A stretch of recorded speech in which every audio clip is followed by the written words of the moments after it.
My mother had a friend that passed away, and she got several of his artifacts. He was a guy that had lots of travel in his history and his past, and so he picked up items like this during his travel. Okay, and what year do you think your mother got this? It was about 10 years ago. I couldn't find any information about it on the internet, but I did think that possibly it was an Indian artifact, maybe from Mexico. From Mexico, okay. Let's first of all try to see if it's authentic, all right? When we look at an object like this, the first thing we're looking at is the overall form.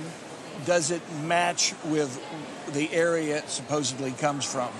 There's also another thing about this that's very interesting. You see these white dots? This is what we call temper, and it's put in the clay to strengthen it during the firing process. These are relatively thin pieces, and this temper mixed in the firing process makes it stronger. So that becomes a note of authenticity. The surface, the various nicks that we have on it are also indicative. Now, I have a surprise for you. Oh. This is not from Mexico. Okay. This is from your neighborhood.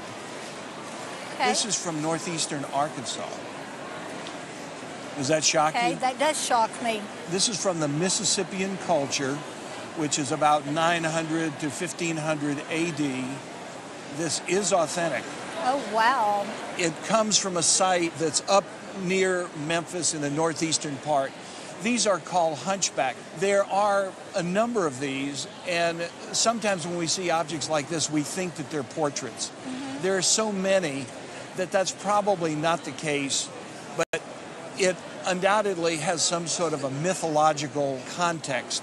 Now, I do know from West Mexico, oftentimes you see deformed creatures or you see them with pox on them. Right. And these are considered to have extraordinary powers. It was used undoubtedly in some sort of a shrine.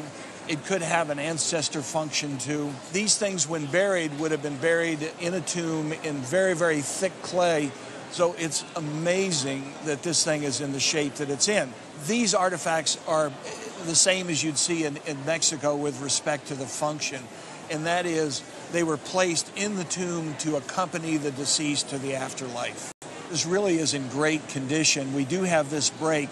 I believe that this would have been completely closed off, so there's no functioning to this opening. I want to show you briefly this opening in the back. Some people think that these were made to hold something, and point of fact, it really had an important function, and that is during the firing process where the pressure builds up, it kept the thing from blowing up.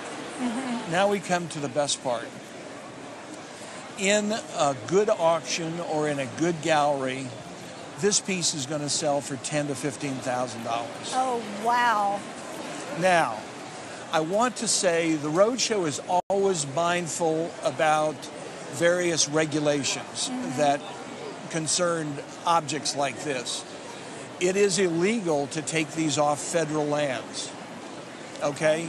Off private lands, these things are still sold, and so therefore, what I'm doing is that I'm praising this, assuming it's from private lands, and considering the dates and all that, I think it's highly likely that it is. But you have a fabulous treasure here. I'm just very grateful to have you bring it in. Thank you.